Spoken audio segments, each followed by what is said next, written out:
Hello. तो आज हम लोग शुरू करने वाले हैं ऑप्टिक्स का अपना नया वीडियो, जो है एक पतले लेंस के द्वारा प्रकाश का अपवर्तन। लेकिन वो अपवर्तन दो अलग अलग पृष्ठों से देखने के लिए मिलेगा, जहां पर हम लोग लेंस मेकर फॉर्मूला को प्राप्त करेंगे। और जो बच्चे लोग अभी तक ये वीडियो डायरेक्ट अगर आप देखने के लिए आए हैं बाबू, तो मेरा एक छोटा सा सजेशन होगा कि सबसे पहले आप क्या करें, प्लेलिस्ट में जाएं और मेरे एप्लीकेशन ऑब्वियसली मेरे यूट्यूब चैनल पे आप जाएंगे, प्लेलिस्ट होगा, ऑप्टिक्स करके एक प्लेलिस्ट होगा बाबू। एक नंबर से जाकर के पहला लेक्चर, दूसरा लेक्चर, तीसरा लेक्चर, लेक्चर वाइज सीक्वेंस में वीडियो को देखिए और देखने के बाद ही इस वीडियो तक पहुंचिए। सीक्वेंस में देखिए, नोट्स बनाइए और आपको जो चीज़ समझ में ना आए कमेंट करें, उससे सवाल करें, आपको उसके बारे में अलग से हम लेक्चर बना करके आपको अवेलेबल करवाएंगे। ठीक है, ओके। तो चलिए बाबू, ज़्यादा टाइम लॉस नहीं करेंगे हम लोग और शुरू करते हैं हम लोग लेंस मेकर फॉर्म। लेकिन लेंस मेकर फॉर्मूला में जो चीज़ का इस्तेमाल होने वाला है उसको हम पहले थोड़ा सा क्लियर कर लें। क्लियर ये करना है बाबू कि हम लोग उत्तल सतह से अपवर्तन को पढ़ा है और अवतल सतह से भी अपवर्तन को पढ़ा है। देखो, मेन उद्देश्य मेरा क्या है, वीडियो लेक्चर अवेलेबल होने से फायदा भी है। फायदा ये है कि आप जितनी दफा चाहो टीचर को आगे इधर घुमाकर पीछे ऐसे करके आप उस कंटेंट को सही से अपने आप को समझा सकते हो, जो कि क्लास में अवेलेबल नहीं होता। क्लास में बेनिफिट ये है कि आप रियल टाइम में उनसे सवाल कर सकते हैं। सही है ना? दोनों के अपने अपने फायदे और अपने अपने नुकसान होते हैं। अब नुकसान मीन्स वो वाला नुकसान नहीं यार, मतलब क्या है, अगर आप वीडियो लेकर देख रहे हो, कल आप क्लास में आओ, सवाल करो, इस कमेंट सेक्शन में आके सवाल करो, है ना? तो सबसे पहले लेंस मेकर फॉर्मूला में जाने से पहले हम उस तथ्य को क्लियर करना चाहते हैं, जो तथ्य यह बात साबित करेगा कि लेंस मेकर फॉर्म कैसे डिराइव किया जाता है, कैसे लाया जाता है। ध्यान से समझना बाबू। हम लोग जब उत्तल सतह से अपवर्तन देख रहे थे तो वहां था कि विरल माध्यम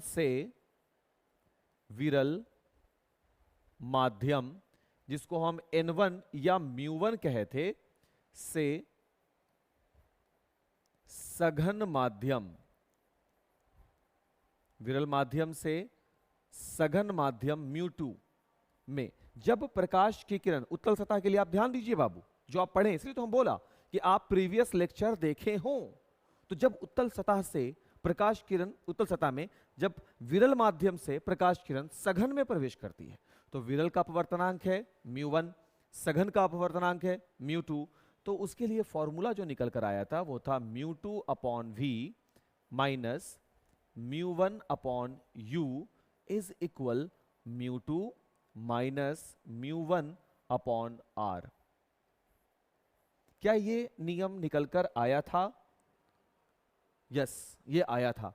और अगर इसी को देखें कि जब प्रकाश की किरण, ध्यान दीजिएगा बाबू, सघन माध्यम अर्थात म्यू2 से विरल माध्यम अर्थात म्यू1 में प्रवेश करती है, यानी प्रकाश किरण को सघन से विरल में जाना होगा। और जब प्रकाश किरण सघन से विरल में जाती है, इस लॉजिक को देखो, प्रकाश किरण जिसमें प्रवेश करती है वो है, और यह है म्यू1 जहां से प्रकाश किरण जा रही होती है। ठीक, यहां है, देखो यहां पे प्रकाश किरण जिसमें प्रवेश करती है। तो इस लॉजिक में, इस वाले में प्रकाश किरण किस में प्रवेश करती है? यहां है म्यू2 में प्रवेश करती है, यहां है म्यू1 में प्रवेश करती है, इसलिए म्यू1 होगा अपॉन वी, ये वाला, माइनस ये है म्यू1 यानी जहां से प्रकाश किरण जा रही थी। तो यहां कहां से प्रकाश किरण जा रही है? म्यू2 से जा रही है, इसलिए लगेगा ये म्यू2 अपॉन यू। बात समझ में आ रहा है?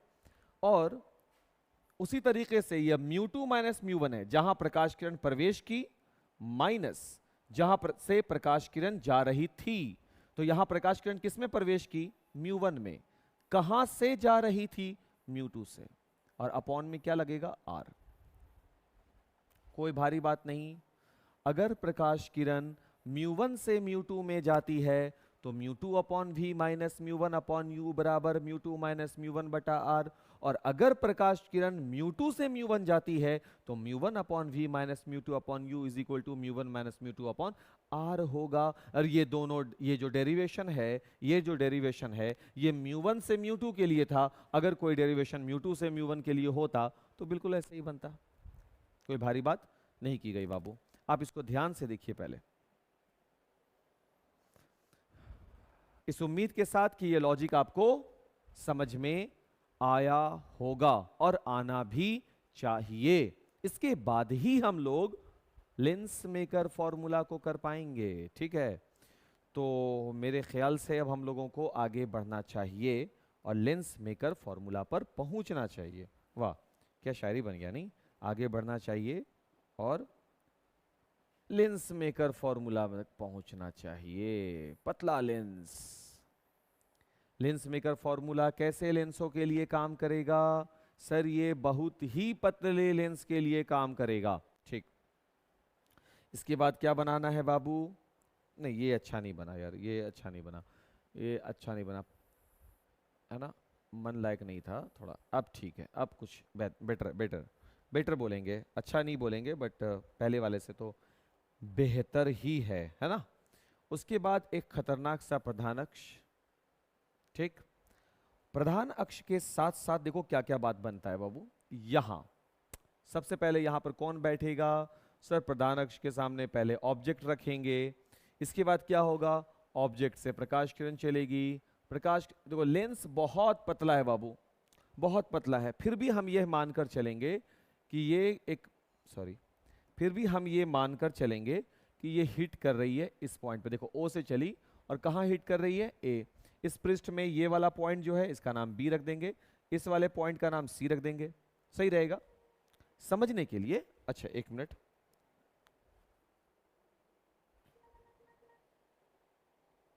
हेलो, फोन कॉल आ गया था इसीलिए रुकना पड़ा। तो अभी हम क्या बता रहे थे कि लेंस जो है बाबू वो बहुत ज्यादा पतला है, और लेंस ज्यादा पतला होने के कारण यहां पर जो हम अपवर्तन बताने वाले हैं वो अभी हम पहले पृष्ठ को देखेंगे एकदम इत्मीनान से। अगर तुम एक बार में पूरे पृष्ठ पर फोकस रहोगे तो तुम समझ ही नहीं पाओगे कि ये कंटेंट काम कैसे कर रहा है। तो हम क्या देखेंगे अभी, एक मिनट, मक्खी भी डिस्टर्ब कर रही है यार, देखो ना यहाँ पे अगर डॉट डॉट डॉट डाल दिए।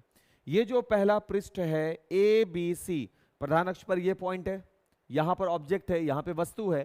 प्रकाश किरण इस प्रकार से चलती है, पहले पृष्ठ से टकराती है, और टकराने के बाद इसका एक प्रतिबिंब बनता है।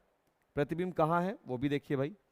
इसका एक प्रतिबिंब बना, ये यहां हिट किया तो सपोज कि ये प्रतिबिंब बना। ध्यान देना है बाबू, प्रतिबिंब काल्पनिक रूप से यहां पर बना, इसलिए इसका नाम हम क्या दिया है? आई डैश नाम दिया है। फिर से एक वस्तु ऑब्जेक्ट O है, ये पूरे लेंस से अपवर्तन की बात नहीं की जा रही है, ये बात सिर्फ एक पृष्ठ ABC से हो रहा है। तो एक पृष्ठ ABC से जब अपवर्तन हुआ तो अपवर्तन के पश्चात ये इमेज है, वो इमेज काल्पनिक है, तो I डैश है, ठीक है। चलो ये भी समझ में आ गया। अब इस काल्पनिक इमेज के लिए अभी पहले पृष्ठ से अपवर्तन के लिए सब कुछ लिखो, जैसे वस्तु दूरी ये रहा, प्रतिबिंब दूरी, देखो बाबू डैश के रूप में प्रतिबिंब बना, डैश के रूप में प्रतिबिंब बना, इसीलिए दूरी भी जो लिया गया वो v डैश के रूप में लिया गया, ठीक है। अब एक और जरूरी बात सुनो ध्यान से, वो बात यह है कि तुम चिन्ह परिपाटी में पढ़े हो कि सारी दूरियां प्रकाशीय केंद्र से मापी जाती हैं। फिर तुम देख रहे हो कि दूरी हम यहीं से माप रहे हैं, कभी दूरी को हम इस पॉइंट से माप रहे हैं। हर एक चीज के अपने मायने हैं, क्योंकि लेंस मोटा नहीं है, लेंस बहुत पतला है, इसलिए ये वाला सतह और इसका केंद्र ये दोनों लगभग समपाती होंगे। लेंस बहुत पतला है, इसलिए ये पॉइंट और प्रकाशीय केंद्र के बीच का जो दूरी है ये बहुत कम होगा, बहुत करीब होगा। इसलिए हम ये दूरी को कुछ इस प्रकार से डिनोट कर दिया समझने के लिए, ठीक है। रिकॉर्डिंग हो रहा है, बार बार चेक करना पड़ता है कि रिकॉर्डिंग हो रहा है कि नहीं हो रहा है। अब इस वजह से बाबू अगर बाहर का माध्यम μ1 है, जिसको हम बोलते हैं कौन सा माध्यम? विरल, ठीक है, और अंदर ये जो कांच है इसका माध्यम क्या है? μ2 है। तो ये माध्यम μ2 जो होगा वो कैसा माध्यम होगा? ऑब्वियस सी बात है कि सर वो सघन माध्यम होगा। ये जो है ये कौन सा माध्यम है, विरल माध्यम। और फिर से प्रकाश किरण बाहर निकल आई तो वो माध्यम कौन सा हो गया, वो माध्यम कौन सा हो गया सर, वो माध्यम फिर से दोबारा से विरल हो गया। ठीक, अच्छा। तो बाबू जब प्रकाश किरण का अपवर्तन होता है एक ऐसे पृष्ठ से जो कि विरल से सघन की ओर हो, तो उसके लिए हम आपको फॉर्मूला बताए जिसके बारे में थोड़ा देर पहले हम लोग चर्चा भी कर रहे थे। वो क्या था, जिस माध्यम में प्रवेश करती है, म्यू 1 से चलती है, म्यू 2 में प्रवेश करती है, तो वो था formula mu 2 upon we minus mu 1 upon u बराबर म्यू 2 माइनस म्यू 1 अपॉन में आर। यही होता है। ये कौन होता है, जब प्रकाश की किरण, जब प्रकाश की किरण, जब प्रकाश किरण कौन से माध्यम से, म्यू 1 से म्यू 2 में प्रवेश करती हो, करती हो।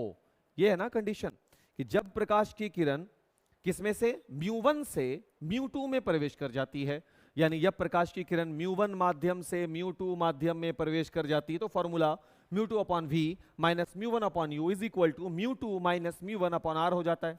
सही है बात यहां तक। अब देखो बाबू, कंडीशन तो ये लगेगा, लेकिन इसके लिए v जो है वो क्या है बाबू, v जो है वो है प्रतिबिंब दूरी।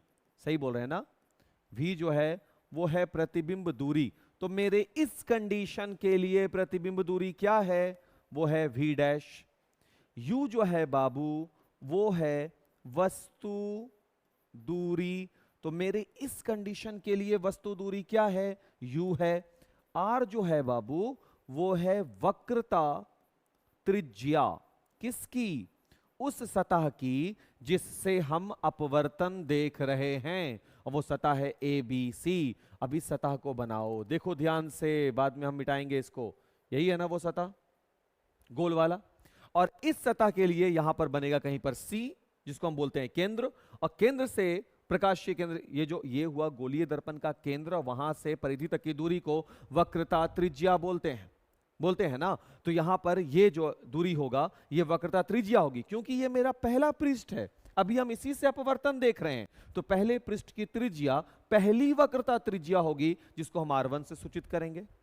इसीलिए यहां पर R जो होगा R1 होगा किसके लिए, ABC, अर्थात प्रथम पृष्ठ के लिए, प्रथम पृष्ठ। सही है बात। अब हम इस चीज को, ये जो गोला लगाए हैं, इसको हम क्या करें, मिटा दे रहे हैं बाबू, इसका हमको जरूरत नहीं है। बताइए, क्लियर है बात। अब हम आगे बढ़कर देखते हैं। अभी यहां तक बात समझ में आपको आ रही होगी, ठीक है ना।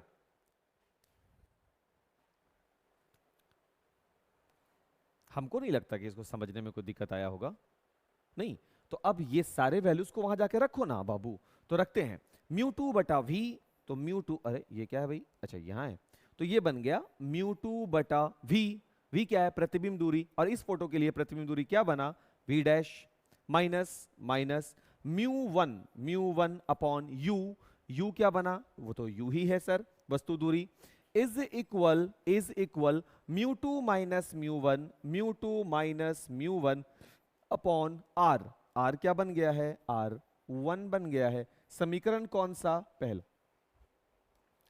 चलो भाई, अभी हमको कमेंट में बताओ किसको किसको ये बात समझ में नहीं आया, अभी कमेंट में बताओ कि ये सर, ये जो पहला सेक्शन है मेरा क्लियर है। बस कमेंट में इतना बताओ कि क्लियर है। ठीक, बताओ पहले।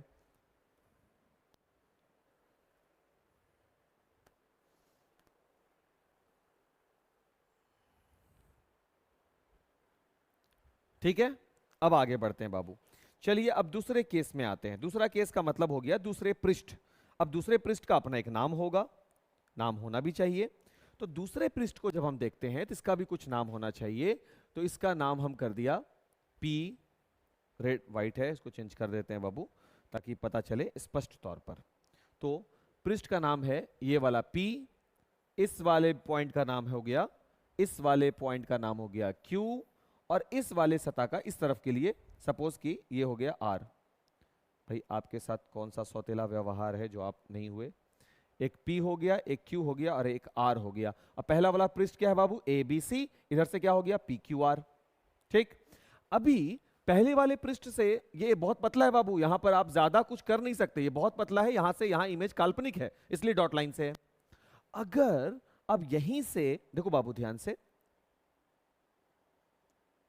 यहीं से प्रकाश किरण अब जो इस पृष्ठ से अपवर्तन होगा, अभी हम पहला पृष्ठ के बारे में बात किया, ये सपोज कर लिया, ये सोच लिया कि दूसरा वाला पृष्ठ PQR है ही नहीं, बट अब हम मान रहे हैं कि दूसरा वाला पृष्ठ वहां पर है। अगर दूसरा पृष्ठ है तो फिर दूसरे पृष्ठ से अपवर्तन होगा और अपवर्तन के बाद इमेज यहां गिरा। देखिए बाबू ध्यान से, अगर दूसरा वाला पृष्ठ है तो दूसरे वाले पृष्ठ से अपवर्तन होगा और उसका प्रतिबिंब कहां गिरा है, आई पर गिरा है, और इसलिए ये वास्तविक है इस पृष्ठ के लिए। किस पृष्ठ के लिए, PQR पृष्ठ के लिए जो प्रतिबिंब बन रहा है वो कैपिटल आई है। आ रही है बात समझ में, किस पृष्ठ के लिए, PQR पृष्ठ के लिए प्रतिबिंब कौन है, आई। PQR पृष्ठ के लिए प्रतिबिंब कौन है, आई है, तो प्रतिबिंब की दूरी क्या हो जाएगी, V हो जाएगी। आ रहा बात समझ में। और दूरियां कहां से मापी जाती हैं, प्रकाशीय केंद्र से मापी जाती हैं। यहीं पर प्रकाशीय केंद्र होगा, ये बहुत पतला है तो चाहे तुम Q से I की दूरी देखो या इस बीच वाले पॉइंट से I की दूरी देखो, दोनों दूरियां बराबर होंगी। क्यों, क्योंकि वो बराबर होता है। इस वजह से यहां से प्रतिबिंब दूरी निकल कर आया, वो है क्या, V। क्लैरिटी मिली। और इसके लिए वस्तु कहां होगा, सर दूसरे वाले पृष्ठ के लिए वस्तु कहां होगा, तो दूसरे वाले पृष्ठ के लिए, PQR पृष्ठ के लिए वस्तु का काम कौन कर रहा है, I' कर रहा है। यानी ये जो यहां से लेकर के यहां तक की दूरी है, जो पहले वाले पृष्ठ ABC के लिए प्रतिबिंब बना हुआ है, वो दूसरे वाले पृष्ठ PQR के लिए क्या बना हुआ है, वस्तु दूरी बना हुआ है। और इसीलिए बाबू जब हम लोग अगला डेरिवेशन करेंगे, फिर से वही चीज क्या है, अभी हम लोग बात करेंगे पृष्ठ, कौन से पृष्ठ के लिए, PQR के लिए, है ना। तो अब पृष्ठ PQR के लिए अपवर्तन कहां से कहां हो रहा है, इस पृष्ठ ABC के लिए अपवर्तन कहां से हो रहा था, μ1 से μ2 पे, और अब पृष्ठ PQR के लिए अपवर्तन कहां से हो रहा है, μ2 से μ1 के लिए। तो पृष्ठ PQR के लिए अपवर्तन μ2 से μ1 को होता है। आ रही है बात समझ में, μ2 से μ1 के लिए होता है। और इसीलिए बाबू जो हम लेक्चर आपको शुरुआत में समझाया, ये कि जब μ2 से μ1 के लिए होगा तो μ1 बटा v हो जाएगा, μ2 अपॉन u हो जाएगा, और μ1 माइनस μ2 अपॉन r हो जाएगा। ताज क्लासेस में कोई भी फालतू बात आपको समझाया ही नहीं जाता है, इसीलिए इस चीज को टीचर लॉजिक से पहले ही डिस्कस कर रहा है। और इसलिए अब हम लोग बनाएं इसको, तो यहां पे लिखेंगे क्या, μ1 upon v minus μ2 upon u is equal μ1 minus μ2 upon r। अब हमको वही करना है बाबू जो रिप्लेसमेंट यहां किए थे। ये पूरा काम किस पृष्ठ के लिए कर रहे थे बाबू, ये पूरा काम हो रहा था पृष्ठ ABC के लिए, है ना। पृष्ठ कौन सा है, ABC के लिए, ABC के लिए अपवर्तन कहां से कहां होता है, μ1 से μ2 को होता है। ठीक है सर, समझ में आया। तो पहले वाले पृष्ठ ABC के लिए वस्तु O पृष्ठ ABC से टकराती है, उसका प्रतिबिंब, और प्रतिबिंब कहां बन जाता है, I' पर, और ये प्रतिबिंब कैसा है, काल्पनिक, तो वस्तु दूरी U और प्रतिबिंब दूरी V', तो ये रिजल्ट निकल कर आता है। क्यों, यहां पर वैल्यू रखते हैं V की जगह पर, V क्या है, प्रतिबिंब दूरी, प्रतिबिंब दूरी क्या है यहाँ पे, V', तो μ2 upon V' minus b1 upon u is equal to μ2 minus μ1 upon r1। वही लॉजिक, वही संक्रिया यहां कर दिए। तो V क्या है, V है प्रतिबिंब दूरी, V क्या है बाबू, प्रतिबिंब दूरी, किसके लिए, पृष्ठ PQR के लिए। तो पृष्ठ PQR के लिए प्रतिबिंब कहां है, I, तो दूरी भी क्या है, V ही रहेगा, तो उसको V ही छोड़ दीजिए।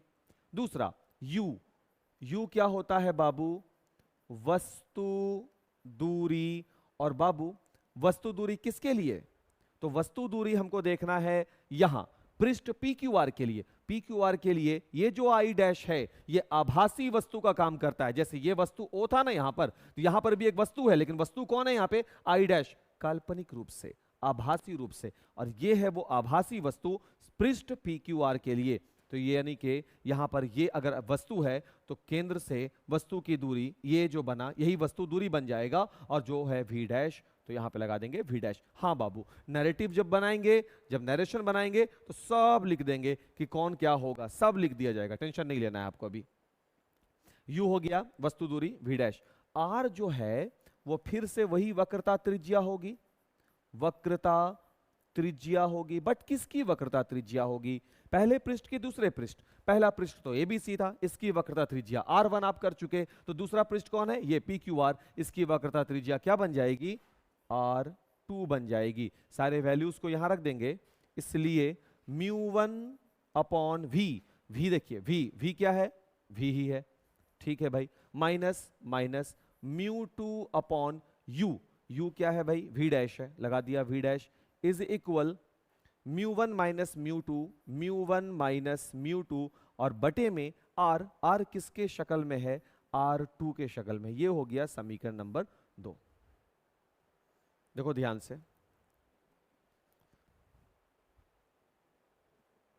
ठीक है।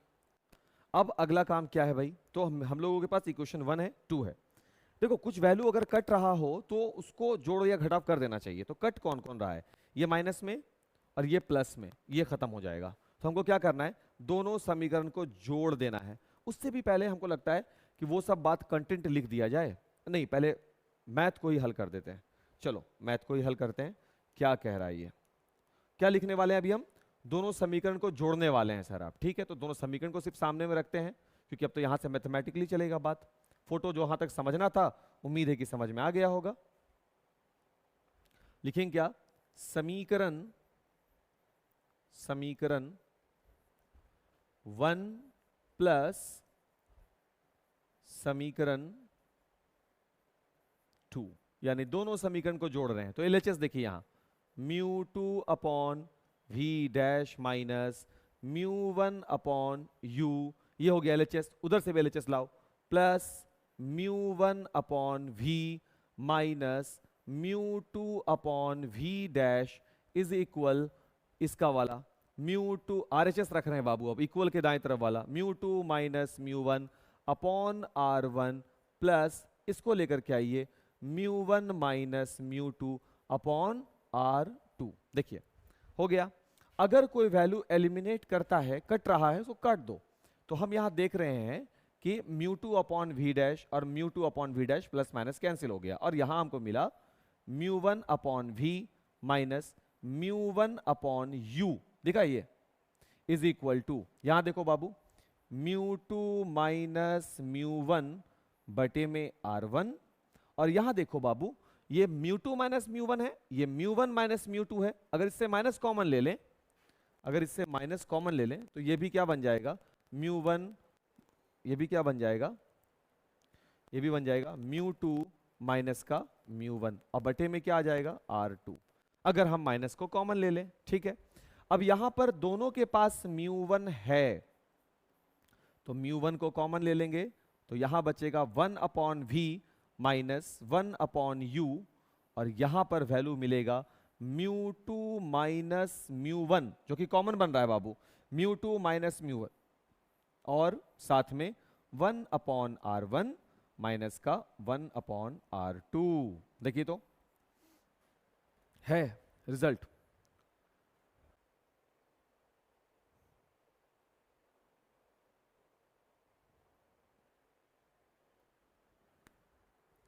ठीक है, चलो अब आगे बढ़ जाते हैं। यहां तक बिल्कुल सही चल रहा है। अब आगे बढ़ेंगे तो इस वैल्यू को यहां पर 1 upon V minus 1 upon U को बिल्कुल अकेला कर दो, μ1 को डिवाइड लगाओ, तो ये हो जाएगा बाबू μ2 माइनस μ1 अपॉन, ये μ1 यहां आ गया बाबू। एकदम मैथ के स्टूडेंट लोग तो एकदम जुड़े रहेंगे, कोई भारी बात है नहीं यहाँ पे। R1 अब 1 अपॉन R2, ठीक है। चलिए एक लाइन और बढ़ाएंगे हम लोग। देखो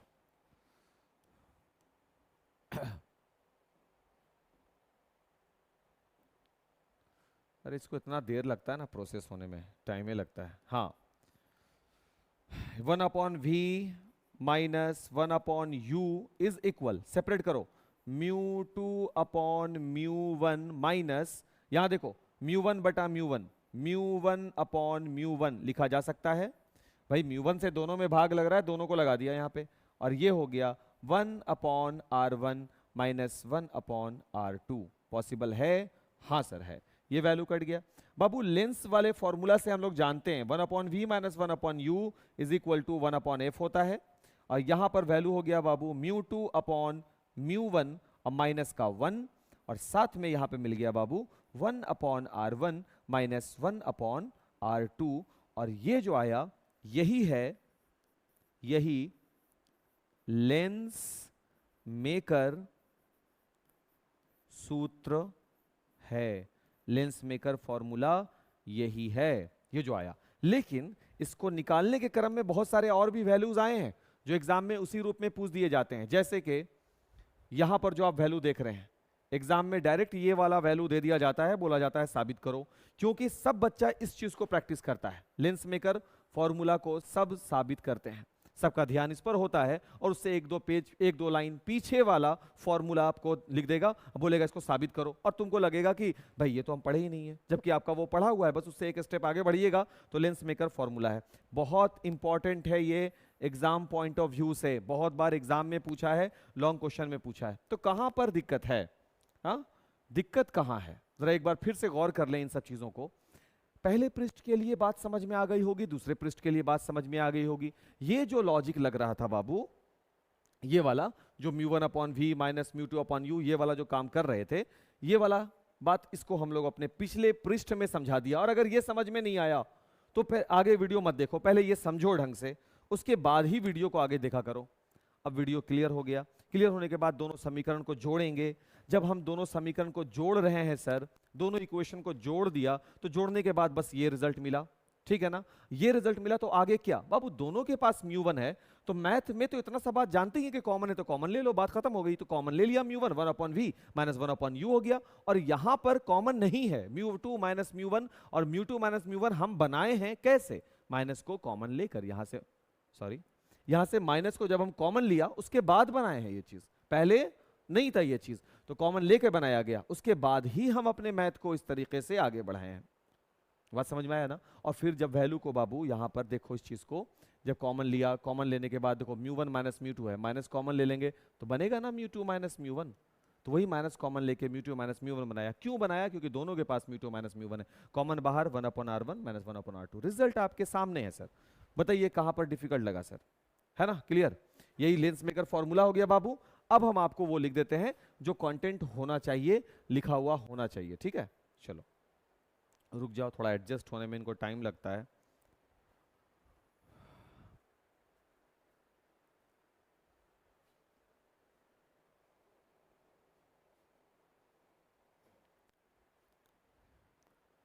टॉपिक को इजी समझाया गया है बाबू, दोनों पृष्ठ में कैसे ये काम कर रहा है आपको वो भी देख लेना चाहिए, ठीक है ना। चलो अब हम यहाँ पर इसके जुड़ा हुआ बात यहाँ लिख देते हैं, सब बात यहाँ पे जल्दी से लिख देते हैं बाबू। आप ध्यान से देखते जाइएगा, लिखना भी एक आर्ट है, तो उसको देख लो ध्यान से कि कैसे करना है। एग्जाम में आपको वो रटना नहीं है लिखने के लिए, ठीक है ना। चलो लिखा जाए।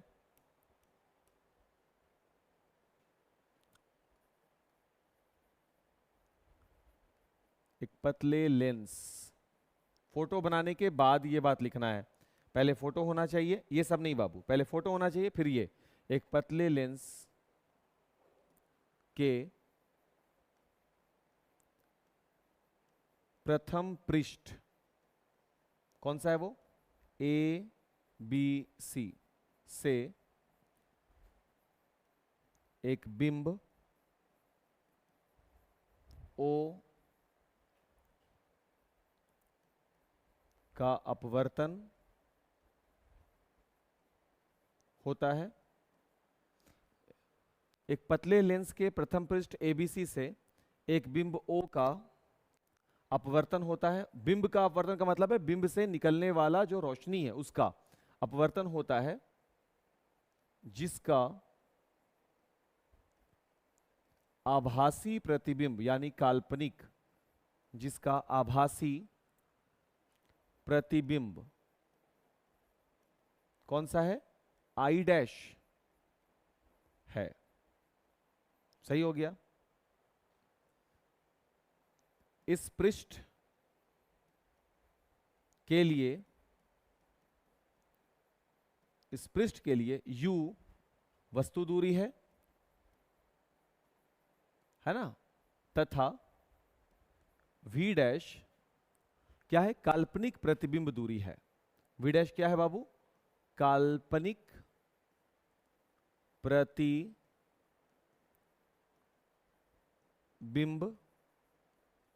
दूरी है, पूर्ण विराम। ध्यान रहेगा ये बात। और इसके बाद हम सबसे पहला वाला, देखो फोटो बना लिया, फोटो बनाने के बाद ये वाला बात लिखेंगे। ये वाला बात लिखने के बाद सबसे पहला वाला काम करेंगे, कौन, पृष्ठ ABC के लिए अपवर्तन कहां से कहां होता है, μ1 से μ2 को। ये देखो μ2 है ना, यहां कौन है, μ1। तो पृष्ठ ABC के लिए अपवर्तन μ1 से μ2 के लिए होता है जब प्रकाश किरण कहां से, μ1 से μ2 में प्रवेश करती है। इसलिए ये वाला वैल्यू बनेगा, ये वाला वैल्यू बनेगा। और इसके लिए जो समीकरण 1 निकला ना बाबू, यहां पर यहां तक पहुंचेंगे। क्यों, क्योंकि अभी आप सिर्फ पहले पृष्ठ की बात किए हैं। सही है बात। अब आगे उसके बाद देखो बाबू, एक मिनट इसको थोड़ा नीचे होने दीजिए। एक बार में बहुत सारा बात लिखा हुआ है ना, इसलिए एक ही पेज में हम बहुत ज्यादा कंटेंट लिख दिया है। उसके बाद समीकरण 1 तक जाएंगे उधर लेके। अब हम दूसरे पृष्ठ के बारे में लिखेंगे, और जब दूसरे पृष्ठ के बारे में लिखेंगे तो फिर दूसरे पृष्ठ का डेरिवेशन लिखेंगे वहां पर। देखिए अब हम कर रहे हैं,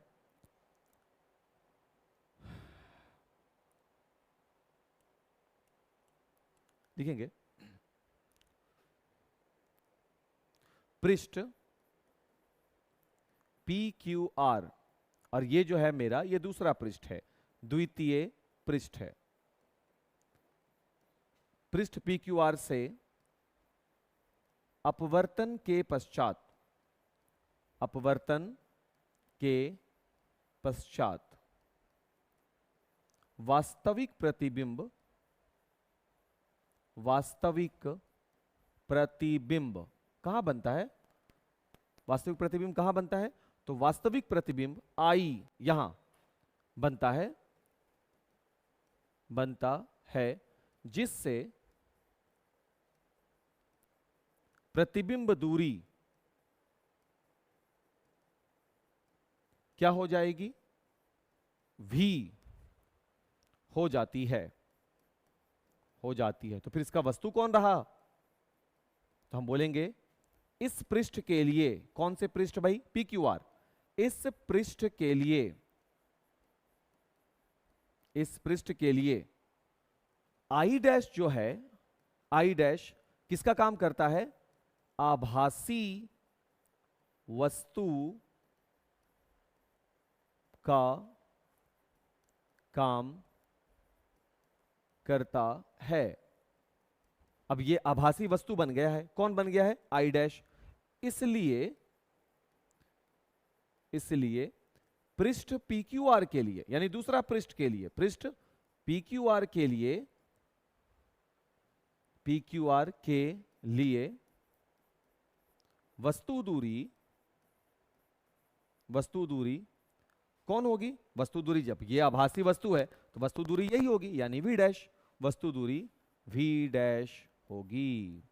और ये लिखने के बाद आप कहां चले आएंगे बाबू, ये लिखने के बाद आप ये लिखेंगे, ये वाला काम करेंगे, इक्वेशन नंबर 2 तक पहुंचेंगे। और उसके बाद लिखेंगे आराम से समीकरण 1 प्लस समीकरण 2 से, दोनों को जोड़ेंगे, छोटा सा कॉमन वाला बात है माइनस को कॉमन लेना, और उसको भी हल करेंगे। और हल करने के बाद फाइनली कहां पहुंच जाएंगे, अपने लेंस मेकर फॉर्मूला पर। ठीक है, इस उम्मीद के साथ कि वीडियो आपको पसंद आया होगा, कमेंट करें, और बाकी अब नेक्स्ट वीडियो के साथ हम लोग फिर बाद में मिलेंगे। Thank you.